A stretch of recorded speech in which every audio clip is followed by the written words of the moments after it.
नमस्कार, स्वागत है आप सभी का एक बार फिर से। मेरा नाम है प्रेमपाल सिंह और आप जुड़ चुके हैं हमारे साथ यूट्यूब प्लेटफॉर्म पर। मैं डिस्कस कर रहा हूं आपके साथ UP TET 2026 paper 2 social science. इसके हम क्वेश्चन डिस्कस कर रहे हैं। अगर कोई पहली बार कनेक्ट हो रहा है तो उसको बता देता हूं मैं कि पीछे की क्लासेस की पूरी कंप्लीट प्लेलिस्ट अवेलेबल है, आप जाकर उसको देख सकते हैं। ठीक है, हमने इससे पीछे के क्वेश्चन डिस्कस कर लिए हैं जिन्होंने पिछली क्लास देखी है। आज हम डिस्कस करेंगे 11th क्वेश्चन से। तो क्वेश्चन क्या कह रहा है देख लेते हैं, एक बार पेन ले लो। ठीक है, which feature of Indian constitution reflect it's unitary wise despite being federal in form. इसका मतलब क्या है, निम्नलिखित में से वो कौन सी विशेषता है जो भारत की एकात्मक व्यवस्था की तरफ इशारा करती है जबकि भारत संघात्मक है। देख लेते हैं, क्वेश्चन दोबारा से समझा देता हूं मैं, कंफ्यूज नहीं होना है। देखो, क्वेश्चन क्या कह रहा है, इंडिया फेडरल कंट्री है। इंडिया कैसी कंट्री है, फेडरल। ठीक है जी, मान लिया। फेडरल का मतलब होता है संघीय व्यवस्था फॉलो की जाती है। भारत में क्या है, संघीय व्यवस्था। जहां पर संघीय व्यवस्था का मतलब क्या होता है, जहां पर केंद्र और राज्य, देश के अंदर के राज्य, ये दोनों ही स्वतंत्र रूप से काम करें, स्वतंत्र रूप से काम करें और कोई भी एक दूसरे के काम में दखल ना दे, इसे कहते हैं संघीय व्यवस्था। तो इंडिया में है, केंद्र अपना अलग काम करता है, राज्यों को अलग पावर है तो राज्य अपना अलग काम करते हैं। ठीक है, क्वेश्चन क्या कह रहा है, क्वेश्चन कह रहा है कि इंडिया में फेडरल व्यवस्था होने के बावजूद भी निम्नलिखित में से वो कौन सी चीज है जो ये दिखाती है कि भारत फेडरल नहीं है, यूनिटरी है। यूनिटरी यानी कि एकात्मक व्यवस्था है। एकात्मक का मतलब सिर्फ केंद्र सरकार की बात मानी जाती है और किसी। तो कौन सा वो कारण है या कौन सा ऑप्शन है जो ये इशारा कर रहा है कि भारत संघात्मक होते हुए भी एकात्मक दिखाई देता है। तो देखो, single citizenship and integrated judiciary.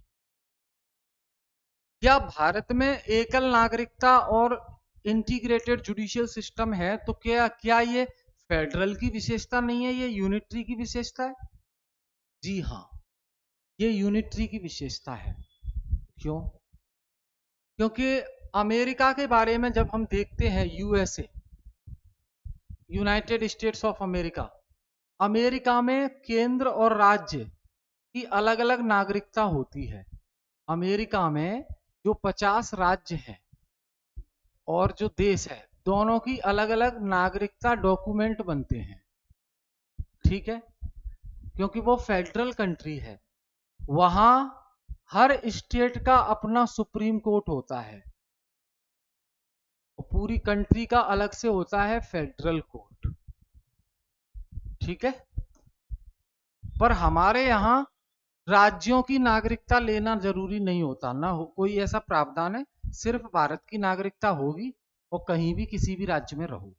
America में क्या है, जिस राज्य में आप रह रहे हो, अमेरिका में 50 राज्य हैं, जिस राज्य में आप रह रहे हो वहां की सिटीजनशिप लेना जरूरी है, डॉक्यूमेंट, और फिर देश का डॉक्यूमेंट।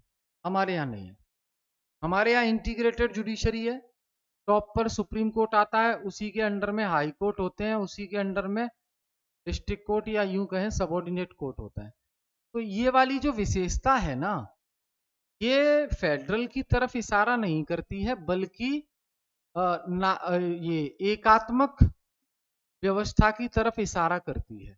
समझ गए? तो आंसर हो जाएगा ये। आई होप क्लियर है ये। कोई भी डाउट है प्लीज कमेंट करके बता देना। आगे बात करें हम,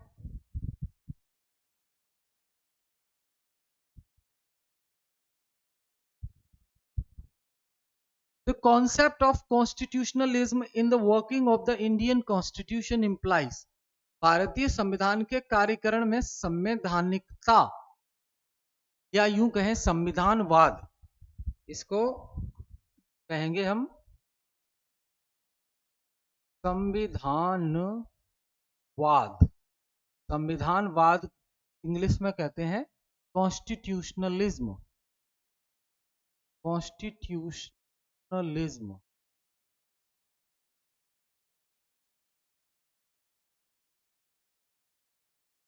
तो क्या अर्थ है? कॉन्स्टिट्यूशनलिज्म का क्या अर्थ है?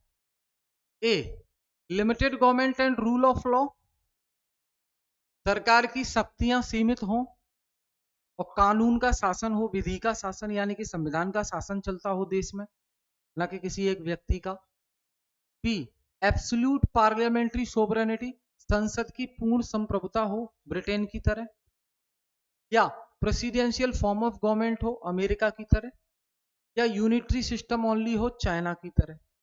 तो जी नहीं, संविधानवाद का मतलब होता है कि जो देश में शासन व्यवस्था चल रही है वो उस देश के संविधान के अनुसार चले। संविधान के अनुसार अगर शासन व्यवस्था चल रही है तो उसे ही कहते हैं संविधानवाद। और संविधान के अनुसार शासन करना यानी कि rule of law, rule of law, विधि का शासन। ठीक है, तो ये हो जाएगा। और लिमिटेड गवर्नमेंट, अब रूल ऑफ लॉ, संविधान के अनुसार अगर सरकार चलेगी तो देखो विधायिका के पास अलग शक्ति दे दी गई है कानून बनाने की, कार्यपालिका के साथ अलग शक्ति दे दी गई है कानून को लागू करने की, न्यायपालिका के साथ अलग शक्ति दे दी गई है कानून को चेक करना और संविधान की रक्षा करना। तो देखो ये लिमिटेड गवर्नमेंट हो गई ना। लिमिटेड गवर्नमेंट मतलब हर एक के पास सीमित शक्तियां हो, मनमानी शक्तियां ना हो। तो विधायिका को सिर्फ एक ही शक्ति दी गई है संविधान के द्वारा कि तुम सिर्फ कानून बना सकते हो। कार्यपालिका को एक ही शक्ति दी गई है कि आप सिर्फ और सिर्फ कानून को लागू कर सकते हो। न्यायपालिका को यह शक्ति दी गई है कि आप सिर्फ लोगों को न्याय देने का काम और कॉन्स्टिट्यूशन के गार्जियन बन के रहोगे। दैट मीन्स कोई भी कॉन्स्टिट्यूशन के किसी भी प्रोविजन का वायलेशन ना कर पाए। समझ गए? आंसर हो जाएगा ये। यही है संविधानवाद, जहां सीमित सरकार हो और विधि का शासन हो, उसे कहते हैं संविधानवाद। आगे देखें हम 13 प्रश्न, 13 नहीं मेरा भी है, 13 नंबर का।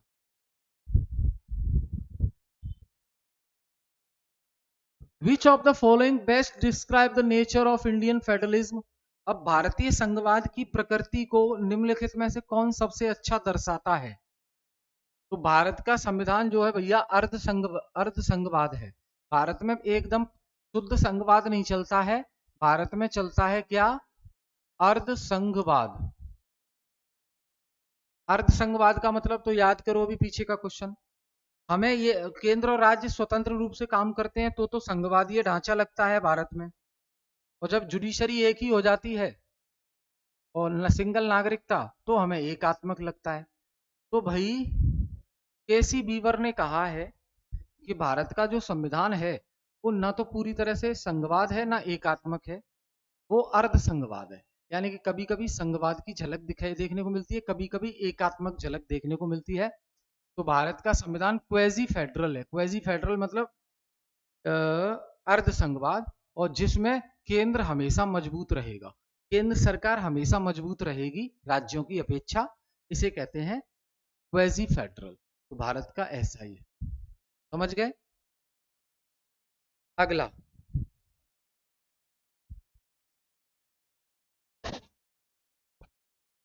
When was the Indian Constitution adopted? Bharat का संविधान कब लागू हुआ? सॉरी एडॉप्ट यानी कि अंगीकृत कब किया गया है? तो मैंने बताया आपको अभी 26 नवंबर 1949। 26 नवंबर 1949 को संविधान बनकर तैयार हो गया।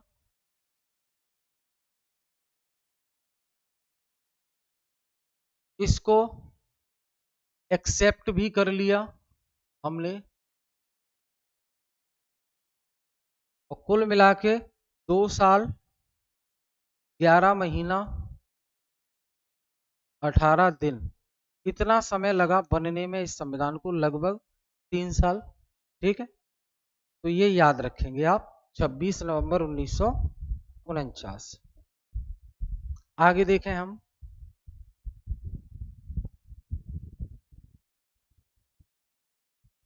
अगला प्रश्न पढ़िए, बहुत ही शानदार प्रश्न है आपके सामने।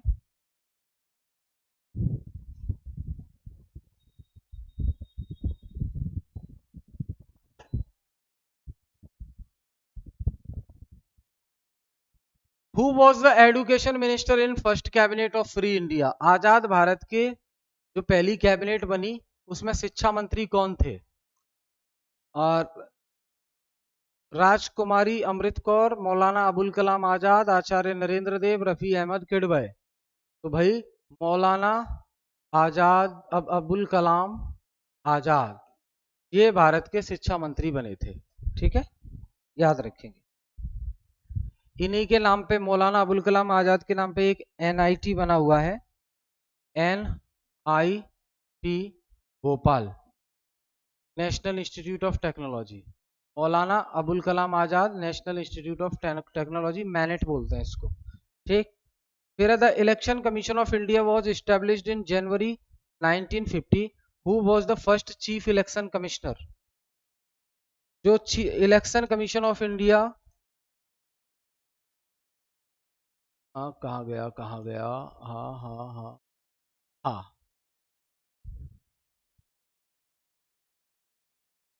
इलेक्शन कमीशन ऑफ इंडिया जो जनवरी 1950 में बना था, उसके पहले चीफ इलेक्शन कमिश्नर यानी कि मुख्य निर्वाचन आयुक्त कौन थे पहले? तो भाई ये क्वेश्चन ना बहुत इंपॉर्टेंट है, हर एक एग्जाम में पूछा जाता है, तो आंसर हो जाएगा सुकुमार सेन।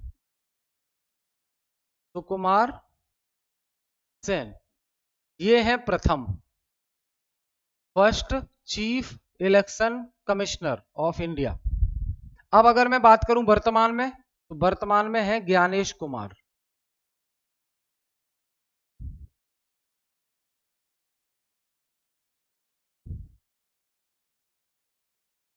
वर्तमान chief election commissioner Gyanesh Kumar. ठीक है दोस्त, याद रखेंगे, ये सब लोग आईएएस होते हैं, उनको बनाया जाता है।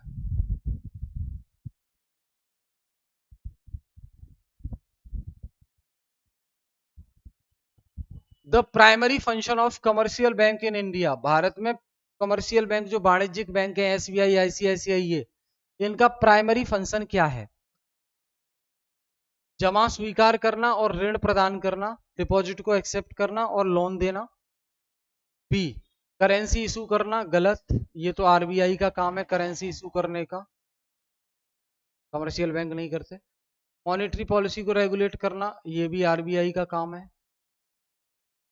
Acting as a banker to the government, bank government के साथ लिए बैंक का काम करना, ये भी आरबीआई का काम है। तो कमर्शियल बैंक का काम क्या है? हम पैसा जमा कराएंगे उनके पास, तो वो पैसा ले लेगी और हमें लोन दे देगी। ठीक है, तो यही काम है कमर्शियल बैंक का, ध्यान रखें।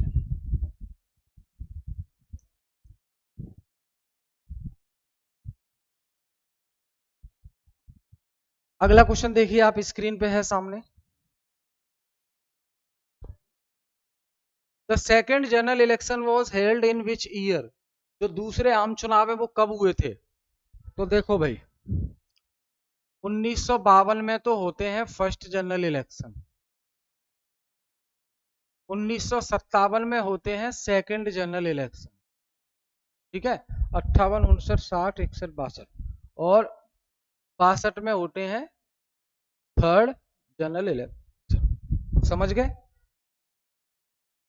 ये तीनों ही जो जनरल इलेक्शन हैं, 1952 के, 1957 के और 1962 के, ये तीनों ही जनरल इलेक्शन में एक ही पार्टी चुनाव जीतती है, that is Indian National Congress, और प्रधानमंत्री भी एक ही व्यक्ति बनते हैं, वो है नेहरू। नेहरू, इसलिए आपने ट्वेल्थ क्लास में पढ़ा होगा आपने कि ये तीन जनरल इलेक्शन में, तीन शुरुआत के लोकसभा चुनावों में एक ही पार्टी का दबदबा रहता है, इसे कहते हैं era of one party dominance, era of one party dominance, जो 12th क्लास की पॉलिटिकल साइंस की बुक है में आपने पढ़ा होगा। Era of one party dominance, एक ही पार्टी का अधिकार था सरकार पे। ठीक है, फिर बताओ आप 19वां प्रश्न आगे देख लेते हैं। क्लियर है ना ये? 19वां पढ़ो फटाफट से, 19वां प्रश्न पढ़ो क्या कह रहा है।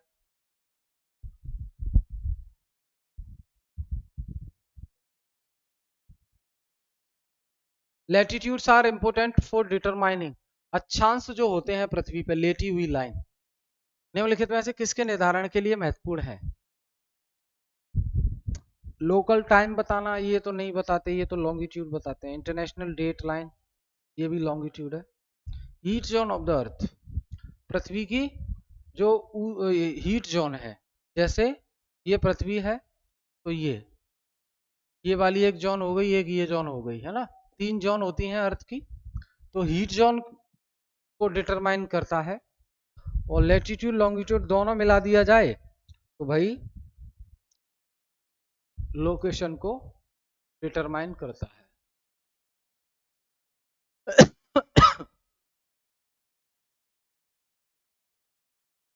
अगला क्वेश्चन देखो, क्वेश्चन नंबर 20, थोड़ा सा टेक्निकल क्वेश्चन है। Question number 20,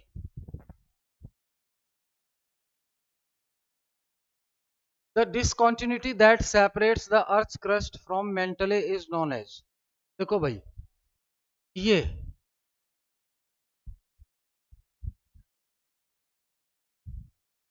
crust mantle core, crust mantle core. आपसे पूछा जा रहा है कि पृथ्वी की भूपर्पटी और मेंटल के बीच पाए जाने वाली असंतुलन रेखा को किस नाम से जाना जाता है?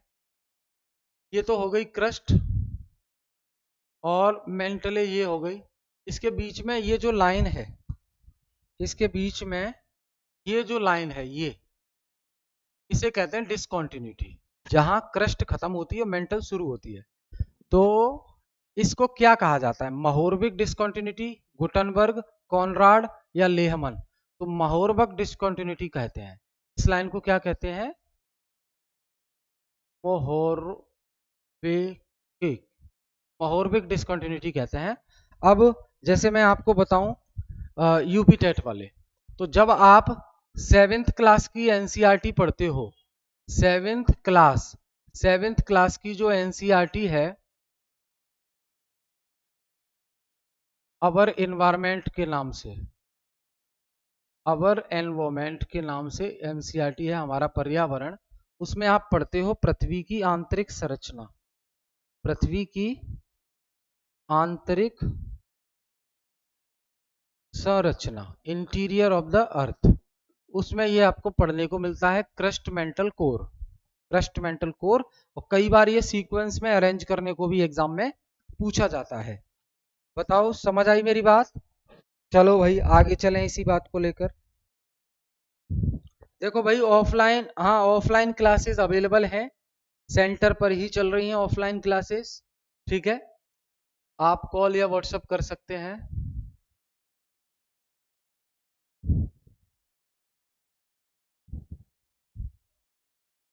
The revolt of 1857 failed mainly because, 1857 की जो क्रांति है वो फेल हो गई थी। विद्रोह तो बहुत बड़ा था लेकिन लीडरशिप प्रॉपर नहीं थी, तो वो फेल हो गई थी। क्या कारण था उसके पीछे? It lacked unity and modern weapons, इसमें एकता और आधुनिक हथियारों की कमी थी। It was supported by educated Indian, educated Indians की वजह से सपोर्ट की गई थी, गलत।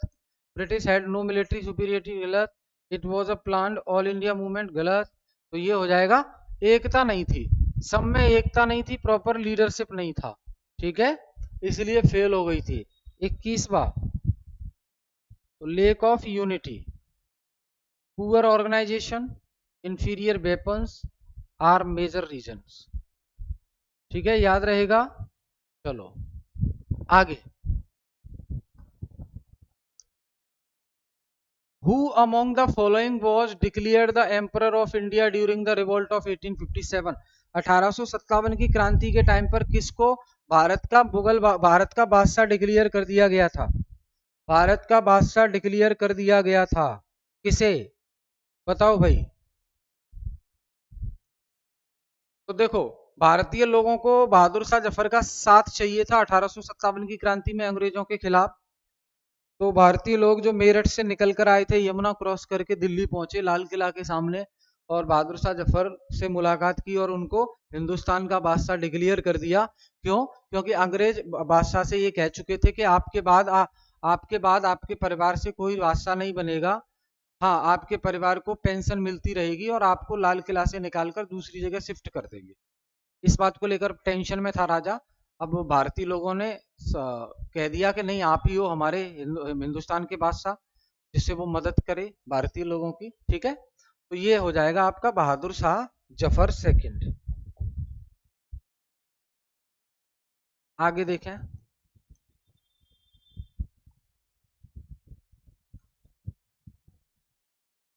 The swadeshi movement was direct response to. Swadeshi आंदोलन किसका प्रत्यक्ष प्रतिक्रिया थी? Partition of Bengal, Jallianwala Bagh, Rowlatt Act, Simon Commission. तो बंगाल पार्टीशन, इसके बाद स्वदेशी आंदोलन शुरू कर दिया। ठीक, क्योंकि अंग्रेज डिवाइड एंड फूड डालो शासन करो की नीति अपना रहे हैं। डिवाइड एंड रूल की। विच movement gave the slogan Swaraj is my birth right and I shall have it? निम्नलिखित में से कौन सा वो आंदोलन था जिसमें ये स्लोगन, नारा दिया गया कि स्वराज मेरा जन्मसिद्ध अधिकार है, मैं इसे लेके रहूंगा? बाल गंगाधर तिलक। किस आंदोलन में? होम रूल आंदोलन। किस आंदोलन में? होम रूल आंदोलन। ठीक है, 24वां बाल गंगाधर तिलक ने होम रूल आंदोलन में दिया। आगे देखें हम। The main objective of the खिलाफत मूवमेंट वॉज। खिलाफत आंदोलन का मुख्य उद्देश्य क्या था? तो ऑटोमन एम्पायर, तुर्की से रिलेट करो इसको। वर्ल्ड वार के टाइम पर ब्रिटिशर्स ने उसको नुकसान पहुंचाया था, तो खलीफा के लिए, जिससे मुस्लिम नाराज ना हो जाएं, तो खिलाफत आंदोलन का मुख्य उद्देश्य क्या था? ऑटोमन खलीफा की रक्षा करना। क्या? ऑटोमन खलीफा के प्रति बात करना, प्रोटेक्ट करना। तो ये याद रखना है, बाइकआउट ऑफ गोट्स, और ये तो आपका स्वदेशी में आ जाएगा। फिर देखो, in which session of the Indian National Congress was the demand for Purna Swaraj formally made? भारतीय राष्ट्रीय कांग्रेस का वो कौन सा अधिवेशन था जिसमें पूर्ण स्वराज की मांग औपचारिक रूप से रखी गई? तो वो लाहौर सेशन हो जाएगा 1929 का, 26वां लाहौर सेशन 1929। ठीक है, लाहौर सेशन 1929 का सेशन हो जाएगा। आगे देखें हम।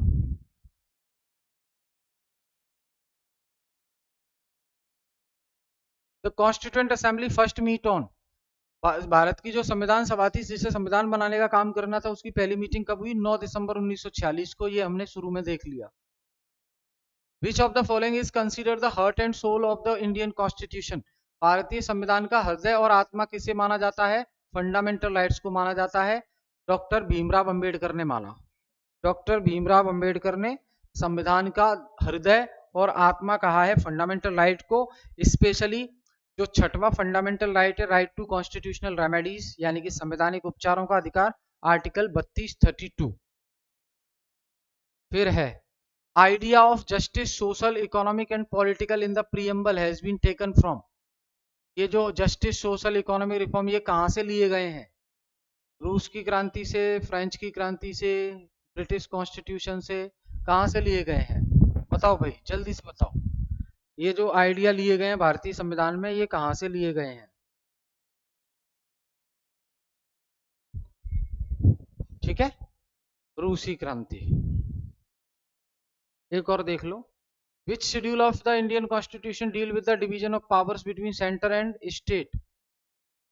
तो 7वीं शेड्यूल में 3 लिस्ट दी हैं, संघ सूची, राज्य सूची, समवर्ती सूची। Union list, state list, concurrent list. ठीक है, तो वैसी में अनुसूची दी है जिसमें राज्यों के बीच में शक्तियों का विभाजन है, केंद्र और राज्यों के बीच में शक्तियों का विभाजन है। दोस्त 30 क्वेश्चन हमने डिस्कस किए हैं। हम फिर मिलेंगे अगली क्लास में, तब तक देखते रहिए, जुड़े रहिए। Thank you very much.